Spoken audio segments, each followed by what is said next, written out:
Donc voilà, ça c'est un document, c'est un flux de texte d'une page à l'autre, sur les 16 pages, un flux de texte.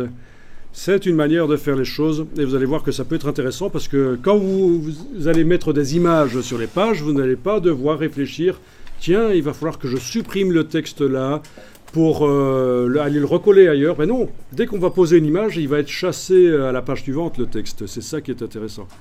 Je vais ici rapidement aller chercher dans Wikipédia un grand article. Je vais taper Wikipédia Lune par exemple. Je parie que sur la Lune, l'article est assez grand. Ouais, ok, il y a de quoi faire.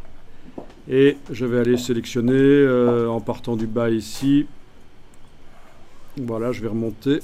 Il y a des images dans le flux, c'est pas grave, elles ne seront pas prises. Voilà. Donc je sélectionne ça. Je vous montre ici en zoomant en arrière dans mon navigateur que j'ai sélectionné tous les tout le texte, tous les paragraphes en fait. Hein. Mais pas le dessus. Hein. J'ai pas pris la table des matières de Wikipédia en fait. Hein. Je copie, puis je vais dans mon document InDesign, je mets le curseur texte n'importe où et le curseur clignote normalement. Ok.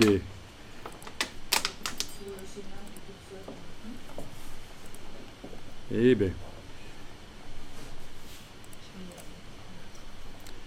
Voilà, je vais coller le texte. Et voilà. Ça coule. Non. Je crois qu'on est arrivé au bout en fait. Révolution autour du soleil.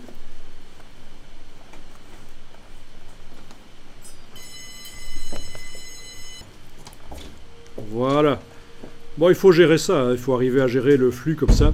Alors, ça doit être nettoyé parce qu'il y a des erreurs suite au copier-coller. On fera ça demain aussi et on mettra des images.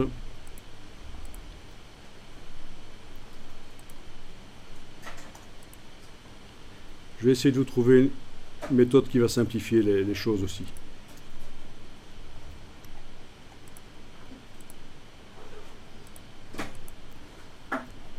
Ça va aider.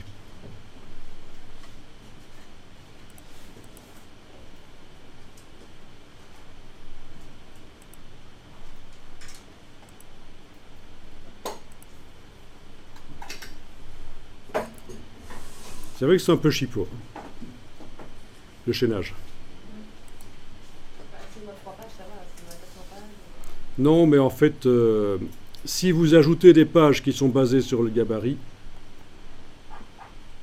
en fait non, si InDesign doit créer les pages suite au fait que vous collez du texte, il va faire le chaînage tout seul. Il le fait parce que dans les préférences, vous avez quelque chose qui est enclenché. La redistribution intelligente du texte. Dans les préférences texte, à partir du moment où vous laissez ceci coché, quand vous collez un texte qui est plus grand que ce que peut contenir le bloc, InDesign va créer des pages tout seul et ce sera bien chaîné. Donc je vous ai fait bosser la manière dure pour apprendre à faire le chaînage, mais il peut générer les pages tout seul et directement chaîner. Ben oui. Mais enfin, c'est important de quand même savoir le faire manuellement.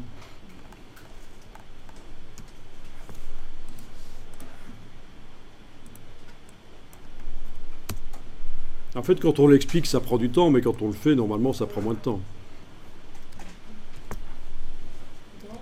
Donc, à partir du moment où vous laissez cocher dans les préférences texte l'option redistribution intelligente du texte, ça veut dire que quand vous collez du texte dans un bloc et qu'il n'y a pas assez de place, InDesign va ajouter tout seul des pages, ce qui parfois est ennuyeux.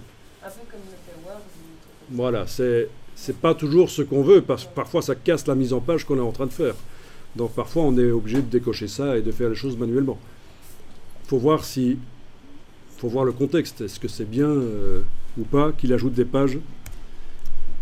Parfois on préfère coller le texte, il est en excès et on voit pas tout, et puis on va le couper pour le mettre ailleurs. ou le chaîner pour le mettre vers un autre bloc, vraiment manuellement comme on veut. Donc souvent les options, il y a du bon et il y a du mauvais, ça dépend du contexte.